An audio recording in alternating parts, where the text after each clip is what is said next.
Assalamualaikum warahmatullahi wabarakatuh.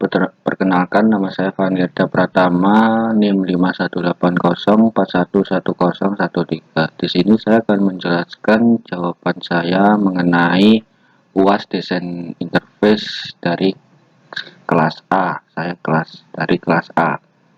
Yang pertama yaitu nomor 1, isu-isu ubiquitous computing dari teknologi mobil, yaitu satu, security di dalamnya menggunakan gelombang inframerah ataupun komunikasi tanpa kabel lain untuk bisa mendeteksi terjadinya kecelakaan, yaitu mobil bisa berhenti sendiri bila ada sesuatu atau benda di depannya.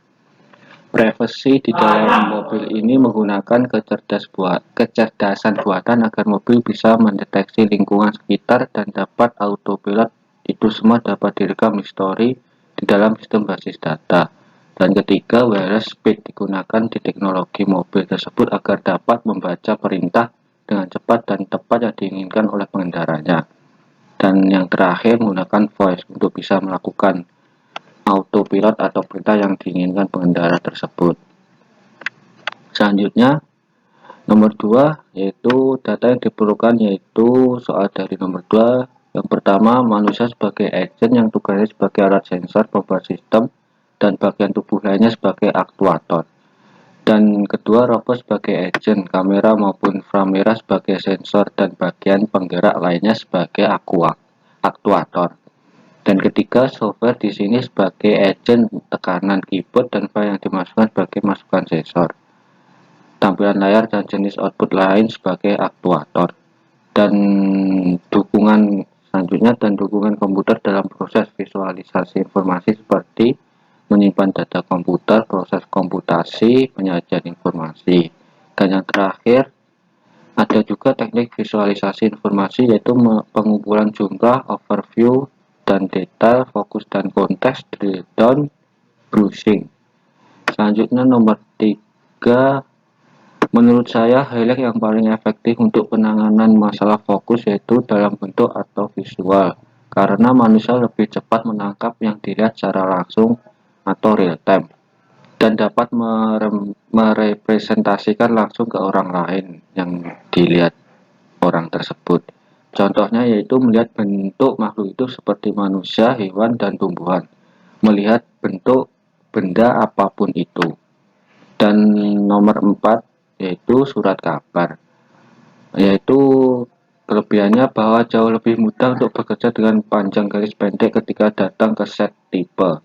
Ini terutama berlaku dengan mesin linotype yang merevolusi industri surat kabar. Perangkat ini benar-benar membentuk pelat set tipe saat mereka berjalan, baris demi baris, membuat cetakan yang akan digunakan untuk membuat tipe tersebut.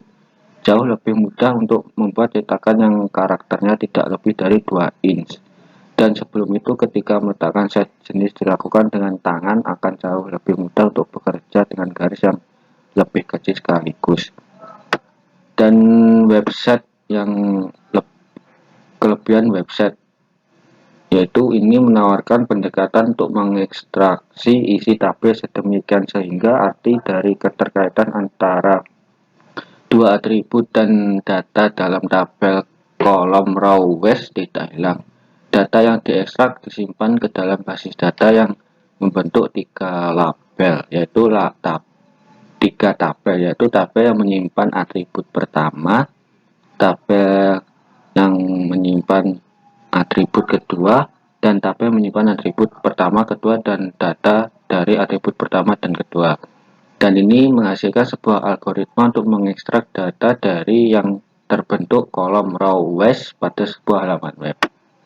Dan yang terakhir nomor 5, ini klasifikasi dari same time, different time, same place, dan different place. Di sini PJ projector masuk ke same time, same place. Polling system, graphic and audio, spontaneous meeting, kiosk, team room, computer conferencing masuk pada same time dan same place. Dan kategori different time dan same place yaitu facilitation service, shift work, from management.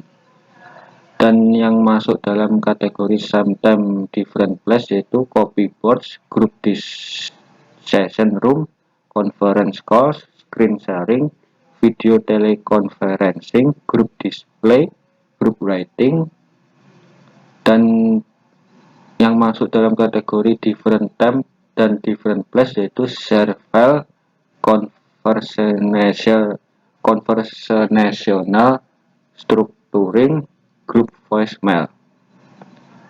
Sekian dari penjelasan saya mengenai UAS Desain Interface kali ini. Saya mohon maaf kalau ada salah pengucapan dan penyampaian. Saya ucapkan terima kasih.